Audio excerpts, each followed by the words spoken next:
InfoLive TV, le journal du samedi 17 mars, vous est présenté par Jérémy Devré-Bénichou. La formation du nouveau gouvernement palestinien d'union a été avalisée sans difficulté ce samedi par le Parlement palestinien. La plateforme politique de la nouvelle coalition a été adoucie par rapport au projet rendu public plus tôt cette semaine, mais le texte ne comprend toujours pas la reconnaissance explicite d'Israël, pas plus que le renoncement à la violence. Réagissant à la présentation de ce programme, la porte-parole du Premier ministre Ehud Olmert a averti qu'Israël ne traiterait pas avec le gouvernement de coalition. S'exprimant devant le Conseil législatif palestinien, le Premier ministre Hamas Ismaël Haniyeh a déclaré que le nouvel exécutif rechercherait une solution rapide basée sur un échange de prisonniers dans le cadre de l'affaire Gilad Shalit. Dans le même temps, le comité de résistance populaire faisait savoir qu'Israël venait de rejeter un accord qui aurait pu aboutir à la libération immédiate de Shalit.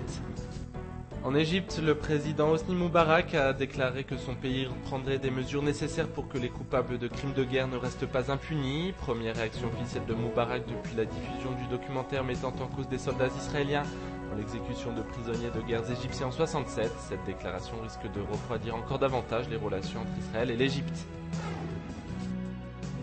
À Washington, le département d'État américain a fait savoir qu'il autoriserait la délivrance d'un visa pour le président iranien Mahmoud Ahmadinejad en accord avec son statut de pays hôte des Nations Unies.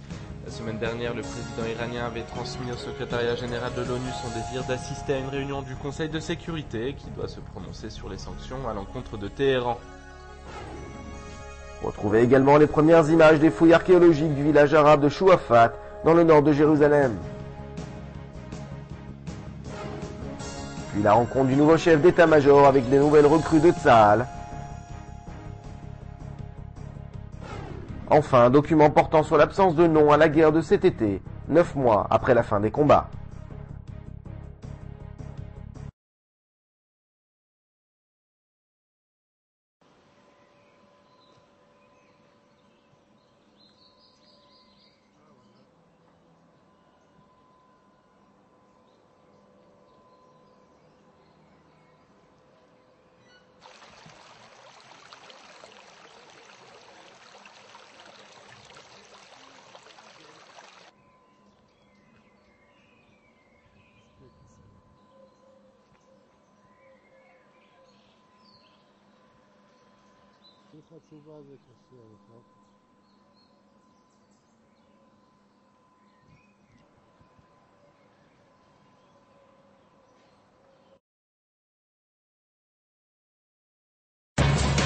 Aujourd'hui, le monde entier parle d'Israël. Mais qui parle d'Israël au monde entier, en temps réel, en 4 langues et en direct de Jérusalem? InfoLive.tv, la première chaîne de télévision internationale israélienne. 24 heures sur 24, 7 jours sur 7, suivez de l'intérieur l'actualité d'Israël et du Moyen-Orient.